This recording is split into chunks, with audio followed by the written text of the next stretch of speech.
whether it's the tourism sector that had money taken away from it and given to interstate, money that had been allocated for to revive tourism post bushfires, or whether it be towns like this one in Yass that hasn't received drought funding that they asked for, which of course they've had the drought, then the bushfires, then the coronavirus.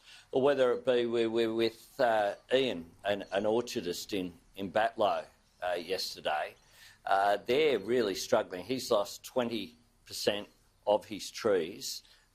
He has lost an enormous amount of money in terms of having to fix up his own property. We were there, and he has an excavator there trying to move some of the debris that's there, or whether it be at Tumbarumba, we're at the timber mill now because of supply issues that they're suffering from.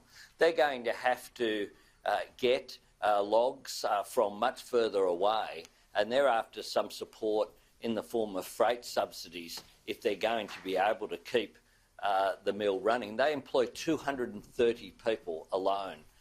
It's the major industry in that town. The bushfire, when you go through that area, you see the new green shoots, but you just see the extent of the fire as it raged through those communities. And they're really feeling that they had the drought, then they had the bushfires, and there was a focus on them. When the TV cameras left, so did some of the support, and they're really worried about that. In amongst that, you see some fantastic stories as well.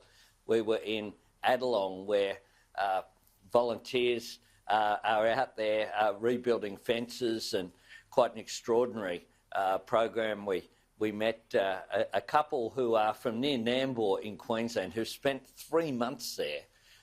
The husband is pretty good at repairing some of the tools, and he spends his day doing that.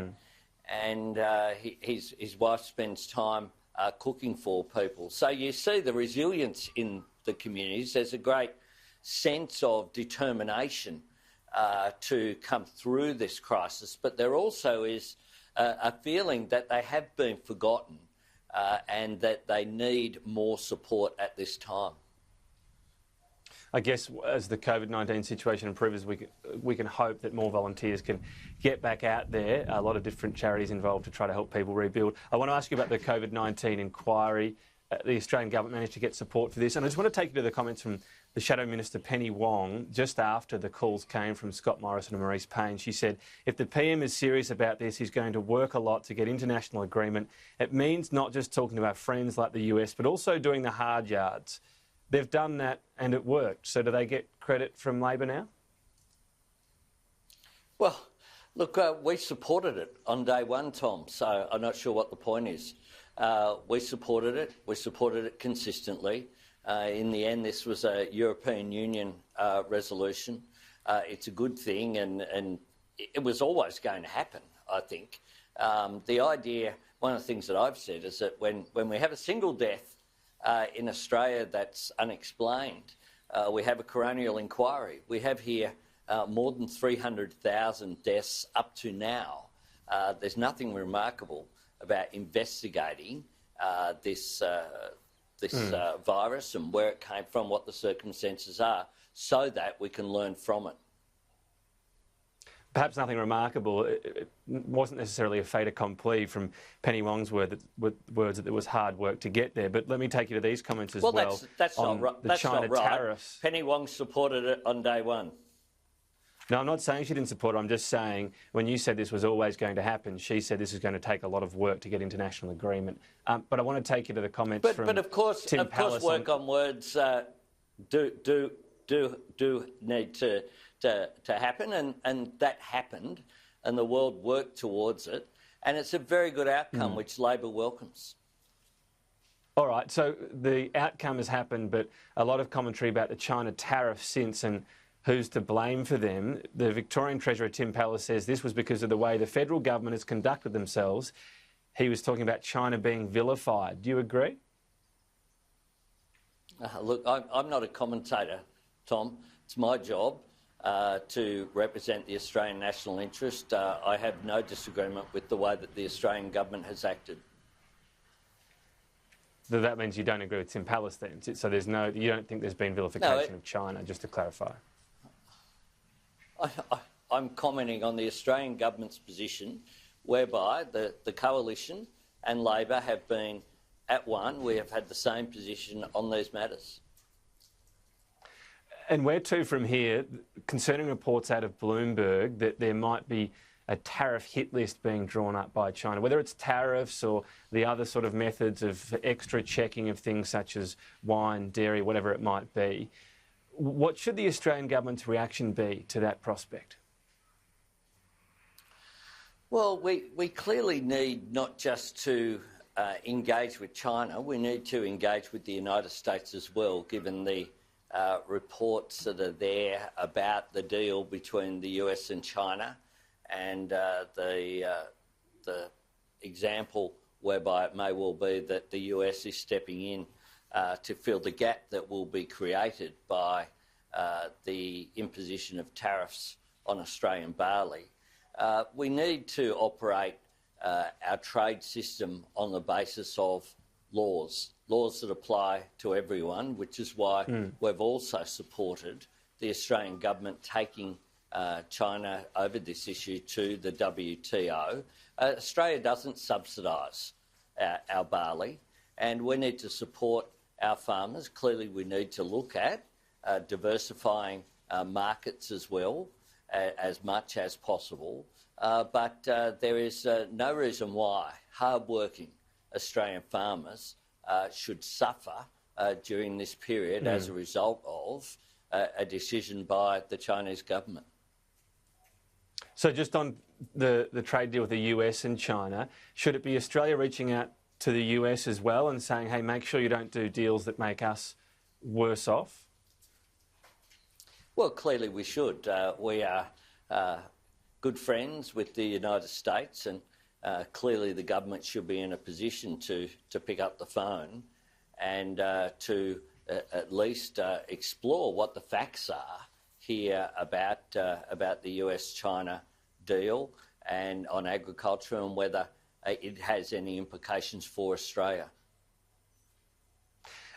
On a separate matter, the government is set to change the Climate Solutions Fund, possibly as well the Clean Energy Finance Corporation, rules around those to be able to invest in carbon capture and storage, which could include on fossil fuel projects.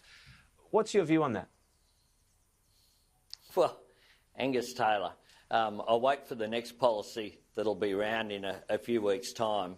I've lost count of the number of policies that he comes up with. Let's be very clear, the former Labor government that I was a minister in put substantial funds into, we had a separate CCS fund for carbon capture and storage, and that was abolished by this government, by the coalition government. That was abolished. The Clean Energy Finance Corporation was a separate fund to promote clean energy and renewables. It expressly excluded CCS because there was that separate fund, and it shouldn't be raided.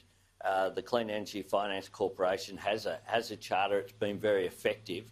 This government tried to abolish it at the beginning, remember that, Tom, and was unsuccessful in getting rid of it, and it's a good thing that it was. So just on climate capture and storage, would you support perhaps a separate amount of money to fund those sort of projects? You do support the technology, it's just where the money might be coming from that's your issue here? Well, I do know, Tom, two points here. One, that the minister says that they don't want to use taxation. If it looks like taxation being used and it's using taxation, it's called a tax. That's what the minister is proposing, and he needs to explain that contradiction. The other thing that's interesting about this paper, and one of the recommendations that the government has said it's adopted, is it has emissions trading attached to it, so that if a polluter reduces their emissions by more than they were expected to, then they're able to trade that in the carbon market. That looks like emissions trading to me, and the government has to explain the change in its policy there as well. Well, yes, there's nothing wrong with that in principle, but the government needs to explain why it is that there's this enormous contradiction between what it says about emissions trading and then adopting it, what it says about taxation and then advocating taxation, taxpayers paying for these measures when it said that it's against that. And the backdrop of all this, Tom, is that the Reserve Bank have confirmed that there was a 50% reduction in renewables investment during 2019. So before the bushfires, before coronavirus, the new investment coming in for new projects has really dropped off a cliff because of the policy uncertainty that's there from this minister. Well, we are going to talk to the Minister about the policy, an interesting paper that was released this week. A couple of more quick issues. Childcare, free childcare. Australia's had a taste of it. Some people are saying it should remain. What's your view? Oh, look, we think that the government needs certainty here, and it needs to work with the industry to make sure that it's viable into the future. This is a part of their snapback policy. The idea that we'll wake up one morning and everything will change back to the way that it was. And whether it's JobKeeper, JobSeeker or the childcare policy, the childcare policy is due to change, I think, from memory on June 30. I'm sure you'll correct me if that date's wrong. And go back to just the way that it was. The government needs to recognise that childcare is an essential service and put in place an appropriate policy to provide support to make sure that childcare providers continue to be viable. But what's your view on that prospect, free childcare? It is in existence in some places in the world. Are you open to that? Look, we'll make our own policies, Tom, with due respect to Sky on I'm not even sure. I think it's Wednesday today. It is Wednesday. In Yass at 10 o'clock on a Wednesday morning isn't the place where we will announce our major. But this has been a big discussion now, and there's a push for it. Is it something you're mulling over? Maybe it'd be a big attention-grabbing issue. It'd be a huge boon for a lot of people as well. Free childcare. Are you open to it? Which is why I probably shouldn't do it on Sky in Yass on Wednesday at 10 a.m. What we'll do, we'll come out with a comprehensive plan. Amanda Rishworth is doing a fantastic job at holding the government to account, pointing out, for example, that the government budgeted $2 billion for childcare and the current measures are $1.6 billion. So they're actually spending less than they committed to spend in the budget last year on childcare.